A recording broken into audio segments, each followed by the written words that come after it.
So Rajamouli గారి మీద ఒక డాక్యుమెంటరీ వస్తుంది, దాని పేరు మోడర్న్ మాస్టర్స్ ఎస్ఎస్ రాజమౌళి అన్నమాట. దీంట్లో ప్రభాస్ గారు, ఓటి కాలిట్ రామ్ చరణ్ గారు వీళ్ళందరూ వస్తారు. వాళ్ళు రాజమౌళి గారి గురించి మాట్లాడతారనమాట.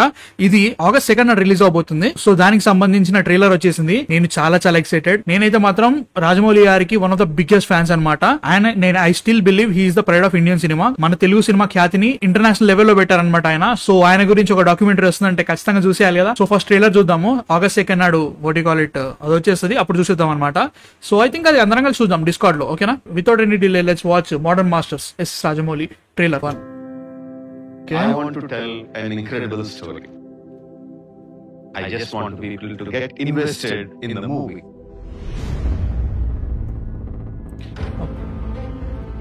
El Capitan. This person is born to make films. He's born to tell stories NTR. which haven't been told.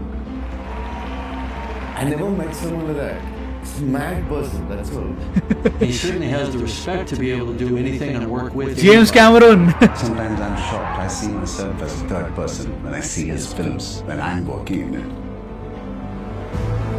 He is absolutely in the bracket of legends. Karan Johar. He's already a legend. Now he can become like an even bigger legend.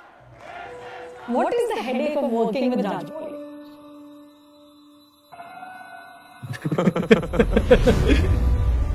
They used to call him Panirakshasu. It means demon of work or whatever. I've seen Mike's break.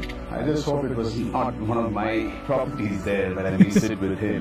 You start feeling that he's got no empathy at all. He's a madman. There's no point arguing with him. Just deliver what he wants. Get out of there. Prabhas తక్కువనే ఏంట్రా?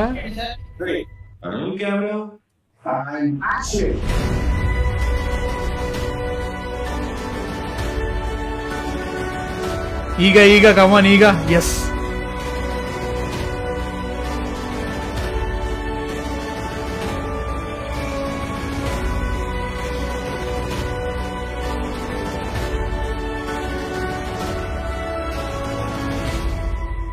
Modern masters SS Rajamouli. Okay, The only thing that I am a slave to is to my story. Happy భయ్యా. ఇంకా ఇంత ఉంది ఇంత. Okay, August 2nd నాడు వస్తుంది అనమాట. ఓకే, ప్రభాస్ గారు చిన్న క్యామియో ఇచ్చారనమాట. సో ఆయన దీంట్లో కూడా తక్కువే ఉంటాడు, అంటే లైక్ RRR ఎన్టీఆర్ వల్ల అండ్ రామ్ చరణ్ వీళ్ళందరూ what you call it international level ఆ లెవెల్ ఆడింది కాబట్టి they are going obviously. Prabhas garu ఇచ్చారు obviously, and Karan Johar because of Baahubali. And also Rajamouli గారి గురించి ఎప్పుడు మాట్లాడినా కానీ చాలా గొప్ప మాట్లాడుతాను అనమాట. Is one of the best directors and everything. So అదొకటి. James Cameron is really really special for me, ఎందుకంటే ఆయన ఇవ్వడం అట్లాంటిది నిజంగా ఒక ఇండియన్ డైరెక్టర్.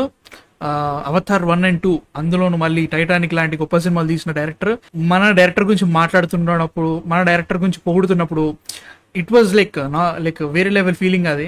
అది నిజంగా like proud, we have to be proud. అది మాత్రం గ్యారంటీగా. నెక్స్ట్ సినిమా ఎలా ఉంటుందో, అది ఎప్పుడు వస్తుందో తెలియదు, కానీ అప్పటి వరకు ఇలాంటి డాక్యుమెంటరీ చూసేసి వాటిసే ఆనందపడదాం నా ఫీలింగ్ అన్నట్టు. I'm really really happy and really proud that SS Rajamouli గారు మన తెలుగు డైరెక్టర్, మన ఇండియన్ డైరెక్టర్ ఇలాంటి గొప్ప సినిమాలు తీసి మన తెలుగు సినిమా స్థాయి, ఇండియన్ సినిమా స్థాయి ఇంటర్నేషనల్ లెవెల్లో పెడుతున్నారు అనమాట. ఇలాంటివి చాలా రావాలి. I can't wait for his Mahabharat man. Seriously ఏ సినిమా వచ్చినా నీకున్నా కానీ మహాభారతం చాలా చాలా ఇష్టం. ఆయన తీస్తున్నాడు అంటే అంతకంటే నాకు ఇంకేమీ వద్దు. అది ఎంత తొందర రిలీజ్ అయితే అంత తొందరగా నేను చూసేస్తాను అనమాట. So really really proud man. మీ థాట్స్ ఏంటి అసలు? నేను చూసేస్తా ఆబ్వియస్లీ. డిస్కౌంట్ చూద్దాం అనుకుంటున్నాం మీతోటే.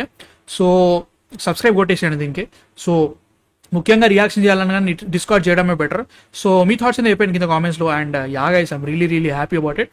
అండ్ యా నెక్స్ట్ వీడియోతో మళ్ళీ కలుస్తాం. అంతవరకు man of fiction signing off.